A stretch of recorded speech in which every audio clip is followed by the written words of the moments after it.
Hi friends, welcome back to our channel Ashok health tips.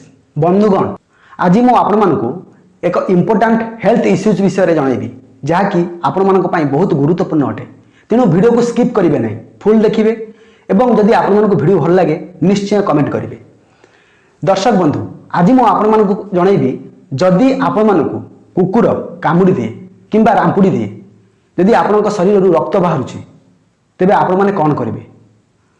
देखो दर्शक बंधु, जदि कुकुर आपण मानक कामुड़ुची आपण माने अଯଥାରେ समय नष्ट करेंगे ना। आपण माने को गुणिया पाखक जीवे ना, मंदिर मस्जिद कुआड़े जीवार ना, निजे निजे डाक्तर हेबे ना, कौन सी प्रकार प्राकृतिक चिकित्सा करेंगे ना। आपण माने आयुर्वेदिक उपर डिपेंडेंट हेबे ना, डेरी करेंगे ना। आपण माने तुरंत निकटस्थ चिकित्सालय को जीवा चेष्टा करेंगे, कारण सेठारे डाक्तर माने आपण मानकर रोग को डिटेक्ट करेंगे। आपण मानकर शरीर में विष अच्छी कि नहीं डाक्तर माने डिटेक्ट करेंगे। एवं जदि आपण माने सरकारी प्राथमिक चिकित्सालय को जाउछंती, सेठारे संपूर्ण मागणार कुकुर कामुड़ार चिकित्सा होता है। देखंतु, जदि आपण माने कुकुर कामुड़िले डाक्तरखाना जीवे नहीं, आपण मानकु रेबीज भाइरस बा ज्वलंतक रोग हबार यथेष्ट संभावना रहुछि। एपरकि 90 दिन में आपण जीवन जाइपारे। तेणु आपण माने डेरी करेंगे ना, निकटस्थ प्राथमिक चिकित्सालय को जीवे, सेटारे संपूर्ण मागणार रेबीज टीका बा ज्वलंतक रोगर टीका दि जाए। संपूर्ण मागणा, आपण माने डरिवे नहीं, आपण मानकर पैसा खर्च हो नहीं। जो निकटस्थ प्राथमिक चिकित्सालय को जातु सेटारे संपूर्ण मागणा। जदि आपण माने प्राइवेट को जीवे तेबे सेठारे रेबीज टीका पैसा लगी थाए बा पैसा पड़ी थाए। तेणु बेस्ट हम आपण माने सरकारी प्राथमिक चिकित्सालय को जीवे, सेठारे आपण मानकु डॉक्टर चिकित्सा करेंगे एवं रेबीज मागना टीका देवे। देखंतु, जदि आपण माने अवेयरनेस अभाव बा सचेतनता अभाव कुकुर कामुड़े मेडिकल को जाऊना, तेबे न हो आपण जीवन न जाऊ। तेणु आपण माने यथासंभव निकटस्थ चिकित्सालय को जीवे। देखो दर्शक बंधु, समस्त कुकुर रेबीज आक्रमण बा शिकार होई नथांती। समस्त कुकुर कामुड़े रेबीज भाइरस न थाए, किंतु आपण मान तो जानी परिबे नहीं को कुकुर को रेबीज भाइरस अटैक करिछि एवं को कुकुर को रेबीज भाइरस अटैक करि नहीं।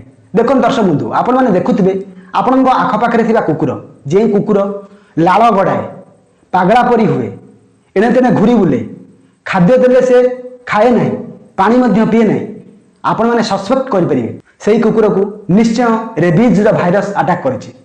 जदि आपण मानकु सेही कुकुर कामुड़े तेबे आपण मानकु रेबीज हबार यथेष्ट संभावना रहुछि बा ज्वलंतक रोग। तेणु आपण माने हेला करिवे नहीं, कुकुर कामुड़ा को अति साधारण रूपे नेबे नहीं। कुकुर कामुड़ा होछि एक डेंजरियस। आपण माने जानि नथिबे 3 मास भितर आपण मानकर शरीर में ज्वलंतक रोग परिलक्षित हेबो, जहाँकि अनसस्पेक्टेबल। आपण माने विश्वास करि नथिबे, आपण मानकर जीवन पळेबो। तेणु आपण माने हेला करिवे काहेकि? जदि फ्री रे मागणारे चिकित्सा हेई परचुंती, तेबे आपण माने काहेकि चिकित्सा न हेबे?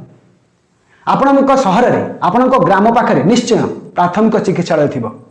आपण माने प्राइवेट जाई, जदि आपण मानक पाखरे पैसा अछि तेबे आपण प्राइवेट को जाई परिबे। किंतु जदि सरकारी चिकित्सालय अच्छी तेबे आपण माने फ्री रे काहे टीका न नेबे। देखंतु, रेबीज भाइरस बहुत डेंजरियस। रेबीज टीका जदि आपण माने मासु को 4टा नेबाक पड़िबो। प्रथम दिन नेबे आपण माने गोटे, 7 डेज रे गोटे नेबे, 14 दिन रे गोटे नेबे, 28 दिन रे गोटे नेबे, एपरि 4टी टीका दिया जाय थाए। जदि कुकुर आपण मानकु बहुत गुरुतर भाव कामुड़ी तेबे डॉक्टर माने अलग ट्रीटमेंट करिथांते। तेणु सामान्य 4टा टीका को आपण माने मिस करंतु नाही, निश्चय मेडिकल को जानतु। दर्शक बंधु, आपण माने निश्चय कुकुर कामुड़ा विषय जानि पारथिबे। जदि कुकुर कामुड़ले आपण माने केउठी को जिवे, किमिति ट्रीटमेंट हेबे निश्चय बुझी पारथिबे। जदि आपण मानकु वीडियो भलो लागि थाए, लाइक शेयर कमेंट करिवे। चैनल को नुआ आसले सब्सक्राइब करी बेल आइकन को प्रेस कर रखिए, जहाँ फल मुझे जेतेबेले नूतन वीडियो अपलोड करी आपण माने सर्वप्रथमे मोर वीडियो को पाई परिबे।